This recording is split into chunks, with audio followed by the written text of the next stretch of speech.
يا حاج. اتفضل يا حاج رجب، قول اي حاجه. قول يا حاج رجب. بسم الله الرحمن الرحيم. انا رجب محمد شحاته. سياده المستشار متهمني بالباطل ان انا بسحر.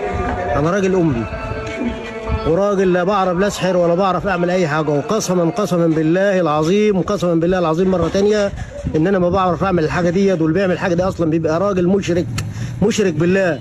والاشراك بالله ده اشراك، يعني ربنا سبحانه وتعالى بيبقى نازع من قلبه الرحمه في الدنيا وفي الاخره. وانا راجل بنا، وانا راجل شغال بنا، عامل بايدي، عامل يعني شغال بنا، شغال ارزاقي. يعني لو تيجي حضرتك تتفرج على المعيشه بتاعتنا اللي احنا عايشينها او البيت اللي انا عايش فيه مش هترضاها انت نفسك. وسمعه ولادي، وسمعه ولادي. طبعا ده كده غلط، ده تهريج، ده كده ما ينفعش، ده تهريج، وحرام عليك لما تشوه سمعتي بالطريقه دي. ده راجل معاه عيال ومعاه اولاد ومعاه اسره، ازاي ده يشركوا معه؟ ومعايا بنات ومعايا عيال برضه على وش جواز، ومعايا بنات على وش جواز. اتكلم انت، بتتكلم حرام لما تقول عليا بالطريقه ديت.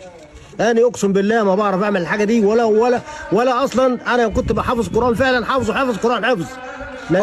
هو ده اللي خلى الزمالك يتغلب 4-1. ما بعرفش. هو ده اللي خلى الواد امبارح ما عنديش خط ولا كان بيقلش وبيجلي.